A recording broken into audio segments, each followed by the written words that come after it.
Yes, good morning po sa ating lahat mga kabayan. Yes, magandang balita sa umagang ito dahil matutuloy walang makakapigil kay Kuya Jerome and Ate Princess sa pagpapatalis ng kanilang living room. Kaya nandito tayo muli sa ating suki para bumili ulit ng tiles. Kailang nakalimutan ko na kung anong klaseng tiles yun mga kabayan. Yan. Ito ba yon? Ay, ito pala.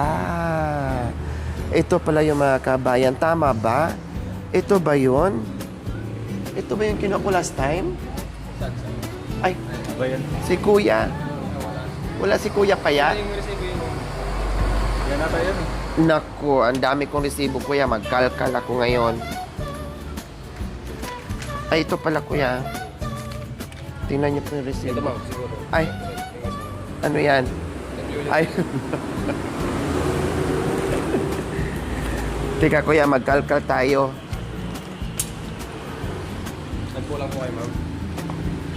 Ito. Yan yon.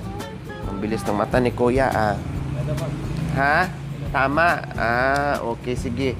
145. Ang isa walang bawas? Magkano binigay? Ay, iba yung nakuha niyo, ma'am. O, sabi ko sa'yo eh, magkaiba nga. O, buti na lang. O, porcelain to. Hindi, ceramic, tama? Porcelain. Porcelain talaga. Ito yon? O, magkano to ngayon? Bali pa niyan, 181. Oh, 181 pa rin mga kabay. Ilang piraso ba? 50. 50 piraso. Oo. 40 by 40. 40 by 40 pang CR. Yung parang ganun din ang ano niya. Hindi, iba kasi yung certain yung hindi siya madulas yung... Yan o, pwede na ganyan. Ito dumihin. Ito, pwedeng green ganda. Ito gray naman.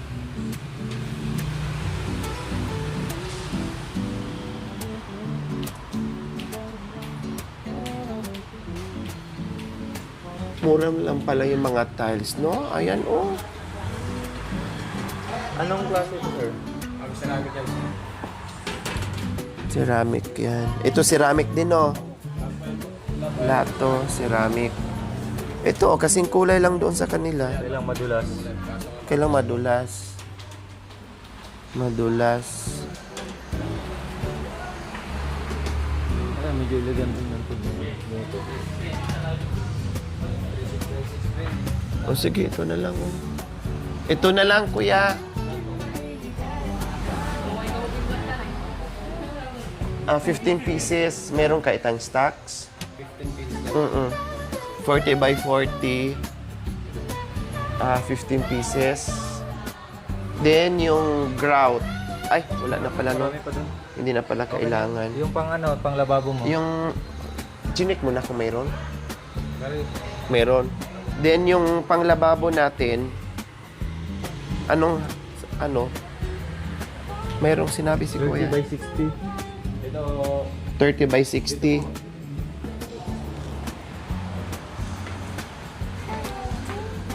Saan? Ito? Ito. Di ba yung panglababo?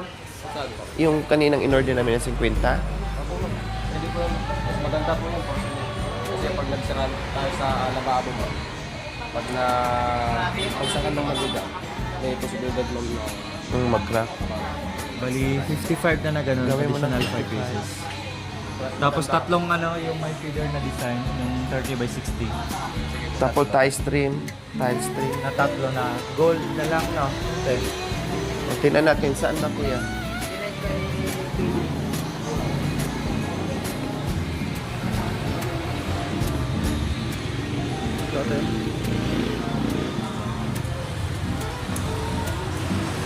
Kuya, saan? Ito. Ayun ba yun? Ito po. Ito pang isa ko lang para sa PVC panel. Ah, ito yun. Yan po.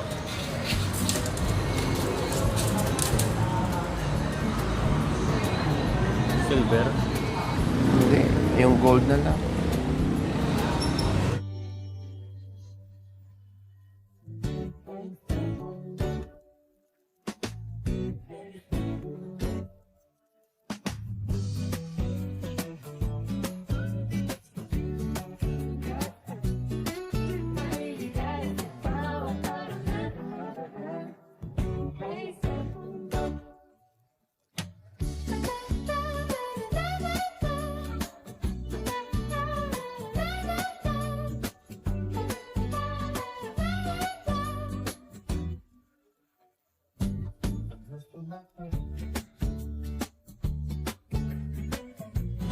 Ako na lang 11.5. na lang. No. So, ayan po mga kabayan. Na-order na natin at nagbayad na tayo. 11,500. No? Sa talis pa lang yon. Siyempre, pa-deliver pa tayo ng buhangin. Pa-deliver pa tayo ng semento. Tapos, kailangan pa natin magpahabol ng grout dyan at iba pang kailangan. Plus pagkain, plus labor po mga kabayan. Kasi, kung issues, hindi lang living room ang ipapatiles ng ating mapagmahal na sponsor mga kabayan na walang iba kundi si Sir Artemio Vibora and Ma'am Corita Vibora from Toronto, Canada. Hindi lang living room ang ni-request na ipatiles po mga kabayan. Pati yung CR, pati yung lababo. O, di ba mga kabayan? Magmumukhang hotel na ang kanilang bahay, bonggacious mga kabayan. Pero doon sa lababo, pero doon sa CR mga kabayan, flooring lang ha. Sa flooring lang po mga kabayan. Hindi na natin lalagyan dito sa sa wall niya dahil nakapintura na yon. Plus itong lababo mga kabayan, dapat doon lang talaga sa as in lababo po mga kabayan kasi may pintura na. Pero kapiraso lang naman ang tatapyasan. So kailangan silisilin yung pintura mga kabayan para kumapit doon ang ilagay natin na design para mas lalong kaaya-aya at mas lalong kikinang ang loob ng bahay ni Ate Princess. Ito yung sinasabi ko sa kanila. Kahit hindi kayo mag-request, alam at nakikita ko yan at nakikita ng ating mga sponsors yan na bongga, magmahal, bahala sila. No, sila mismo ang magre-request kapag nakita ng mga kabayan na kung ano yung dapat baguhin at kung ano yung dapat gawin sa bahay nyo. Kaya wag na lang kayo mag-request na mag-request dahil matik yan, nandiyan yung ating mga sponsors kung anong kaya at kung anong gusto nila na maipatiles nila. O di ba? Anong sa inyo po mga kabayan? Natuwa po ba kayo ngayon sa balita na nandito ako muli sa tiles at bumili na? Materials lang po yung mga kabayan na naka almost 12,000 na po tayo. No? Dindaan pa kami ng hardware mamaya kasi may buhangin pa, semento pa, at iba pa. O, di ba mga kabayan? Thank you, Sir Artemio and Ma'am Corita sa inyong ganito. Ang puso na talagang grabe, ang laki ng pinagbago ngayon sa bahay ni Kuya Jor mga kabayan. Lalong magiging malinis at kuminang ang bahay ni Kuya Jerome ngayon dahil ang kwarto, bonggacious na, plus ang living room nila mga kabayan. Hindi ko na mai-imagine paano na lang kaya kung may kisame na naman mga kabayan. Oh my gulay. Siguro yan na yung hudyat mga kabayan na paalisin ko na sila sa bahay mga kabayan at kami na lang ang titira. O di ba? Mangupahan na lang sila mga kabayan. No? Mangupahan na lang sila. Tapos kami mangupahan din sa bahay nila para meron ng pambayad doon. Kasi siyempre sobrang ganda na yung bahay ng mga kabayan. Bongga na. No? Talagang grabe yung ating mga sponsors na magmahal dito sa mga recipient natin. Bongga, ang daming blessings na natatanggap ni Kuya Jerome and Ate Princess. Kaya tuloy-tuloy lang tayo sa mission natin. At tuloy-tuloy lang tayo dahil hindi lang ipag-pray natin na hindi lang yung family ni Ate Princess no ang mabigyan natin, kundi marami pang iba dahil ang dami pa nag-aantay mga kabayan. Pero ipag-pray natin, walang imposible. No? Baka nagawa natin nakayanan natin, na ginawa natin yung bahay ni Ate Princess, baka kakayanin din natin sa iba. Basta mag-pray. Marunong lang tayo magdasal araw-araw mga kabayan, magulat na lang tayo sa mga biyayang matatanggap natin. Okay, sige po mga kabayan, dahil ipapakarga ko na po ang mga tiles at pupunta na tayo doon kay Kuya Jerome dahil dadaan pa kami mamaya ng hardware.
So ayan na po mga kabayan, nakarga na po natin ang mga tiles na magaganda.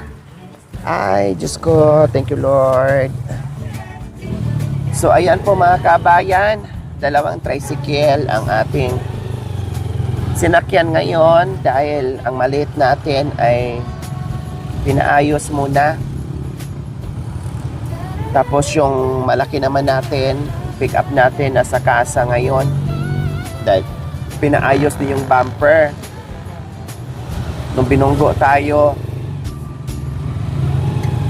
mga 4 days pa yon, 3 to 4 days pa yon. Tapos yung maliit natin, baka mamaya-maya matapos din yon after lunch. Kaya ito muna ang sinakyan natin mga kabayan. Dalawa, yung isa nandoon, ayan si Kuya Ripoy. Kay Kuya Elister. Kasi ang daming tiles na inano natin ngayon. 55, tapos plus 15, tapos plus 6, 60, 70. More or less mga 75 pieces.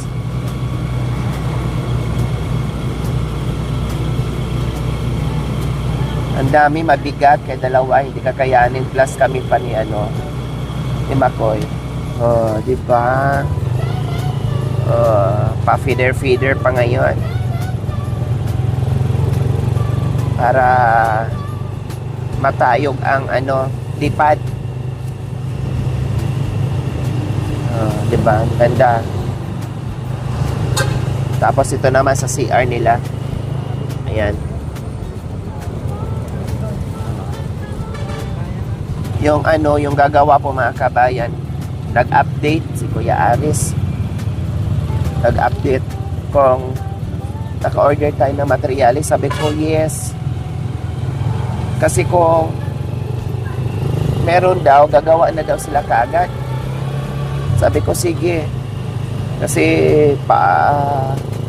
uwi na rin kami dyan.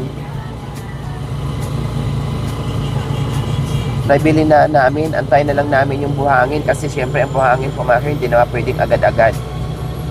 Buti kung naka-order tayo ng maaga, hindi naman pwedeng ura-urada kasi may sinusunod din silang